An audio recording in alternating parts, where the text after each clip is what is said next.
said that Miss Loose Glue Angela wasn't bothered by the stuff that Charles be saying because she know that he joking. Exactly. Well, Mrs. Unbothered was definitely bothered, and she probably knocked the hell out of knocked Charles' head in between the washer and dryer last night, because they got on the internet this morning, or was it last night? I don't know. Miss Angela was on there with her daughter telling the people that, hey, Charles is not allowed to get back on these podcasts. He played too much. You could see it in her face. It was very cynical, but it was real cute. Charles got on the camera like a kid in trouble. Like, oh, yeah. I thought it was funny. I was just playing. I'm sorry. And she like, Charles, you ain't funny. But Charles was sitting there. And he said he apologized. He said he thought it was funny or whatever about the, you know, what he said about Vegas in the interview and being drunk. She was like, what song was playing when I was walking down the aisle? He was like, Luther. And she was like, oh, so you weren't drunk. So you do remember, bitch. So stop playing on my top. It was so cute. It was so cute. So even though we was dragging Charles for being an a-hole yesterday and everybody saying he don't love her, I mean, I ain't the judge and jury to say whether or not this man loved his wife. But this little display that she had on Instagram, I thought was funny. But what it did tell me is that some of that stuff does bother her. Like, the jokes can only go so far.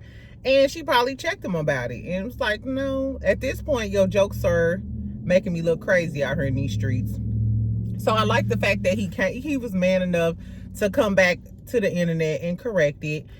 Then at the end, she was like, okay, Charles, you're banned from doing podcasts. And they announced that they're starting a YouTube channel. I believe she said it was July 27th. They have a new YouTube channel coming out called Banned. And it has a picture of Charles Oakley with like tape over his mouth. I'm assuming like all of his crazy takes and him saying whatever. What do y'all think about all of these celebrities coming down here to YouTube? I don't know. I wonder, what do the creators think? Do y'all think the celebrities are stepping into y'all space? Do y'all think it's greedy? Or, I mean, everybody can really make a coin. So, I don't know. Anyway, tell me what y'all think about Angela and the Charles stuff. I didn't even say good morning. Good morning, friend. Exactly. Make sure you subscribe. Y'all know I'm trying to get to 16,000. So I'm going to try to do 2 videos today so I can try to get my 16,000 soon. Make sure you comment. Make sure you like. Make sure you subscribe. So outside of Angela knocking Charles' head in between the washer and dryer and bringing his ass back down to the Instagram streets, last night, child, or this was yesterday afternoon, I believe, Funky and Claudia got together and did an interview with a young lady named Erica Cobb. I forgot what the podcast name was. It's called, I forgot what the podcast name is. But Erica Cobb was it was Claudia, Erica Cobb, and Funky. And I'm assuming they all got together to discuss Funky apologizing during Essence Fest, discuss, you know, any upcoming projects or what happened. But the interview took a turn. It was something else, friend. So grab your coffee and your Kahlua or your Baileys, because that's what y'all said y'all be drinking. Grab your things or your wake and bake, friend. So they started off on a real like little nice tone about, hey, yeah, we apologize. We all together. Life is great. Then the girl Erica, the interviewer, and everybody was saying she was being messy, but she was like, I have a few questions from, you know, the viewers or whatever. We want to know about this. So she said one of the comments, she was reading the comments. One of the comments says, Funky, why are you apologizing? Claudia needs to apologize for some of the things that she did too or something. And I believe she said, Claudia, why do you feel like, you know, you don't need to apologize or something like that? And Funky cut her off in the middle of reading these comments and stuff and answering these questions, the more salacious questions that'll get down to the nitty gritty of it all. And he was like, don't answer that. he told Claudia, he said, don't answer that. He said, Erica, we can go through it, but we shouldn't go through the weeds and get down to the minutia of everything because we've moved past it. It was very much so, we glossing over it. We not going to talk about the problem. We just moving past it and we moving forward. But then he doubled down on him quitting. He was like, no, I don't apologize for quitting. I should have quit. It was in my best interest, so and so and so and so on. And then Erica was like, no, in order for us to move on in a healthy way, we have to establish what went wrong, what was the issues, and really, get down to do a root cause analysis on it or whatever. And I'm a firm believer in that as well. I don't like when men, especially men, I'm sorry, I said I'm sorry. Well, if you don't know what you did wrong, or if you're not going to address what you did wrong, that means you're going to do it again. We're going to have this problem again because we never really addressed the problem. We just glossed over it and tried to move past it. And that was very much given what Funky wanted to do. So she said, I believe that you're conflating the network beef with Claudia beef, because we all know, and he doubled down on this in the interview. He said he left because of the money, the $250, and because they didn't want to give him health insurance. And he was like, I felt like they were playing in my face. And he was like, also, it was due to the beef between, like the producer and Al and da-da-da-da. And both of them admitted, like, hey, we've all been unprofessional, acted crazy, went off, so and so and so and so on. And Claudia was like, so would you say, what was it? Was it all about the money, or was it, like the relationship and the toxicity? And he was like, it was a mixture of both. And then he tried to say, like, hey, I didn't have any issues with Claudia until after we left, da-da-da-da-da. And then he doubled down on what he said about Claudia. And Claudia was like, I'm kind of taken aback that you doubling down on the stuff that you said about me, because when you left a sweet note, like a goodbye note to her and Al. So when Funky left, he left a sweet goodbye note to Claudia and Al. So she was like, that's why her feelings were so hurt, that you got on here and started calling me all out of my... Remember, he called Claudia everything under the sun and was talking about how she was messy and stuff, which I know that was due to the Flame Monroe being on the show. But it was really, when he left the show, it had nothing to do with Claudia, then why would you in turn start doing your live shows at the same time as Fox Soul? Because remember that next week after Funky quit, he put on his wig and he did the show at the same time and was competing with views and was clowning them, talking about how they not getting any views.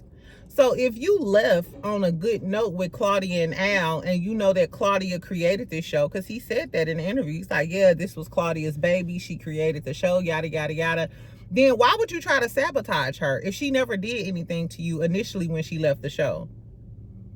So that's kind of two-faced to me, because if I didn't do anything to you and you're mad at the network, then why, as soon as you quit, you trying to sabotage our show and take all our views and stuff, especially when I'm supposed to be your friend and you just left me a nice goodbye note.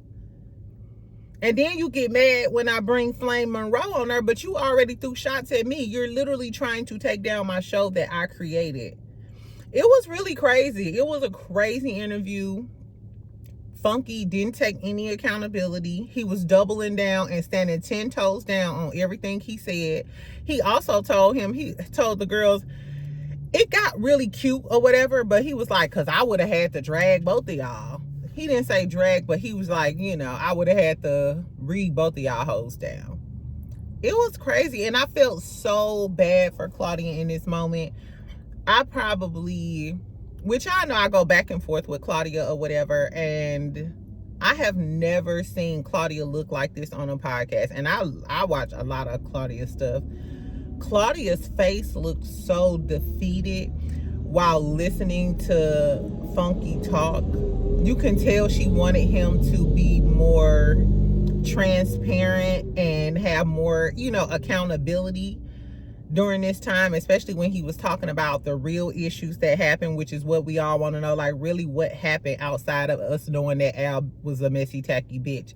But Funky why did you have so much venom towards Claudia when she left? And why did you try to take down their show after you left and go on the same time as she did? When I tell y'all got to go watch the interview. Claudia's face told it all. I have never, from TGIF to the Carlos King show to all of the other stuff I've seen Claudia on, you know, she usually like chipper and sassy, and you could see the sadness in her eyes. And at one point when she was talking about how, you know, she felt like they were a family, they argued a lot, but she felt like the good times outweighed the bad. It was like she almost had tears in her eyes. You could literally see the hurt in her eyes. I felt so bad for Claudia. This was crazy. Claudia said towards the end when she was wrapping it up, Claudia said, because we know that Funky kept saying he want to work together with her, and it's a lot of speculation that Funky thought he was gonna get his show. That didn't work out, so maybe that's why he want to work with Claudia, or he missed that $250,000, or maybe he's jealous that she's working with Carlos King, because remember, that's what Tasha K was saying. He was jealous of the whole Carlos King situation. But nevertheless, we know that Funky, a big part of his apology was him saying he wants to work with Claudia again. He want to work with Claudia again. But because the tone of the interview for me was very nice and nasty and Funky on some I said what I said type of shit, and I ain't taking it back. It was giving very Nene Leakes.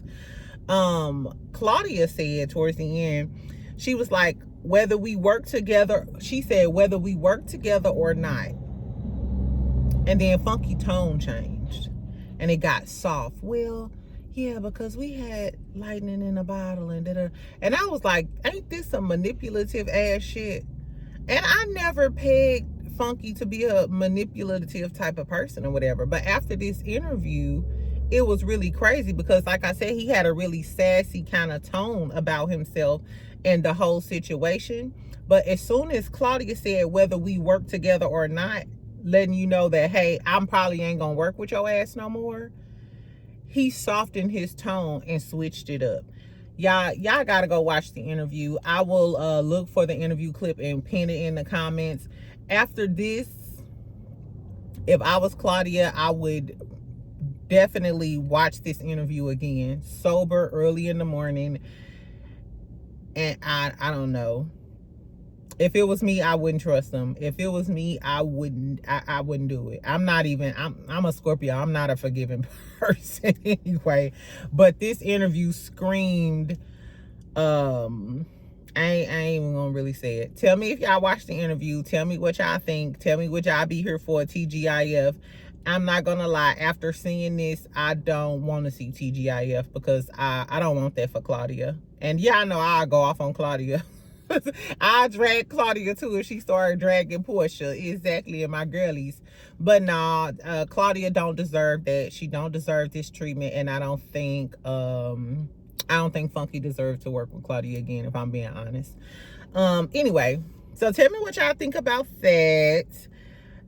And I wonder, why didn't Carlos King do that? Why didn't Carlos King bring them together and do the interview? Because Carlos is close with both Funky and Claudia, unless Carlos don't want Claudia to go back and work with Funky. I wonder how Carlos feel about this whole situation, because I was wondering, why didn't Carlos facilitate this sit down? And I said that when he first apologized to her at that party at Essence. So I was like, okay, I guess. Anyway, so speaking of Carlos King, so this morning, so he's doing like a rollout. So he's doing like a rollout or whatever for Love and Marriage Huntsville, because y'all know it's coming on next Saturday or whatever. So he highlighted this morning one of the most iconic scenes of Love and Marriage Huntsville, which I'm like, iconic scenes. You ain't got that many iconic scenes if you ain't gonna talk about Mel. If you can't talk about Mel, the iconicness is gone, I guess, child. But so he brought up the scene, I think this was season 1, when Latisha was in a room with Marsau and she wanted to go to Birmingham, I guess, to see her family, and she wanted him to come. And he was like, no. And she was like, well, they always asking where Marsau at. And he was like, why they asking if they always running me off? And he was like, your family is from the different side of the tracks. And then anyway, so we started talking about the whole wrong side of the tracks things. You know that Tisha is self-conscious about being from the wrong side of the tracks, child. I said, I guess. Anyway, so I don't know if this is Carlos' way of trying to get some hype up for the new season or whatever, but it's crazy because if this was this time before Mel had left, all of the YouTube streets would be inundated with Love and Marriage Huntsville stuff, and I noticed it's not. They don't even have a lot of good scenes and a lot of good hype to like hype up the new season or whatever. So blessings to him, child. And blessings to him. Anyway, last but not least, let's talk about Krishan and Kalani. Now, I usually don't talk about Krishan because she exceeds my ignorance threshold. I can only do so much. Y'all know I don't watch Zeus. It's only a certain amount. I like classy ratchet. I like bougetto shit. Exactly. Anyway, so Kalani recently unfollowed Krishan. So people were thinking that she unfollowed Krishan about the baby stuff and da-da-da. Come to find out, Kalani was like, no, I went and worked out with her. They had like videos online on Snapchat and shit. She was like, so after she hung out with Krishan one time and they worked out together, she unfollowed her. Krishan came on live to basically clown Kalani. Like, she was like, don't try to act like you bougie, like you better than somebody. You live in that 2-bedroom apartment in LA. And I'm like, what's wrong with a 2-bedroom apartment? Last time I checked, you was at Blue House dirtying it up and about to get kicked out by his daddy. Girls with no girl, I guess. Anyway, so she said that Kalani allegedly used to mess with Blue, insinuating she used to mess with Blue. And she said that Kalani told her, that's the past, been there, done that. He's very manipulative. She understands what Krishan is going through. She never cracked him, so on, so on. And I'm like, I know Kalani fine ass wasn't out here talking to Blueface. How do and she said Kalani was like, I don't even know how he got us. Blueface used to be cute. Now he look like a tattoo puzzle piece in jail. I don't know. But Krishan was going in. My whole thing is, she's not a punk. Kalani is not a punk. Like, so you gonna get your ass whooped. Like Krishan. Well, Krishan can fight, but Kalani ain't that. I hope you don't get got, girl. I guess, child. Tell me what y'all think about Krishan trying to punk Kalani. Angela making Charles apologize, Funky and Claudia, that whole thing, that was a lot. I'll pin the interview and then I'll talk to y'all on lunch. Make sure you comment, make sure you like and subscribe. Can y'all exactly comment it up today, because I need to snickle and giggle, y'all. I'm having a rough morning. Exactly. Anyway, I love y'all. I'll talk to you later, friend. Bye.